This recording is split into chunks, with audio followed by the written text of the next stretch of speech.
गोटे देश में जड़े राजा थे तांकु किछि मूषा हैरान करते से घोषणा कले जे मूषा मार तांकु पुरस्कार मिल जड़े हुष्ट पुष्ट बलिष्ठ सैनिक आसिले हाथ में गोटे खंडा धरी मूषा मारिया घर भीतर प्रवेश कले किछि समय पर खंडा फंडा भांगी निजे झाड़नाल हो बाहर को आसिले राजा जानीगले जे सैनिक जनक मूषा को मारी पारि नाहांती। मंत्री आसी कहले महाराज मूषा को मारिया मनीष कौन आवश्यक सेठी अस्त्र कौन दरकार आप बिलेई पोषंतु। राजा डिक्लेयर कले एवं राज्य में सब बिलेई मान धरी आनले कहले मूषाटा को किए मारिब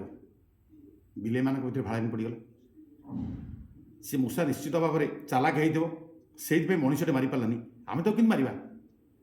इतिमध्य अनेक बिलेई लुचिकी राज्य बाहर को चलीगले गोटे वयस्क बिलेई सी किंतु राज्य छाड़ी गला ना सी घर भर पशिला मूषा को मारिबा पई किछि समय पर मूषा को मारिक आनला राज्यवासी खुशी जो बिलेई मैंने सब राज्य छाड़ी बाहर को पड़े से शुणिले जे वयस्क बिलेईटे मूषा मारी सारी समस्त फेरिले एवं प्रशंसा कले से वयस्क बिलेई कहला जे आमर धर्म है आम मूषा मारिबार कला कौशल आमको जना आम जदि डरिकी पलैबा बा निज भितर थिबा सामर्थ्य शक्ति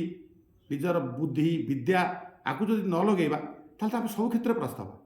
तेणु दर्शक बंधु सब बेले काम कला बेले निज बुद्धि विवेक आ कला कौशल को उपयोग करंतु निश्चय सफल हेबे। जय जगन्नाथ।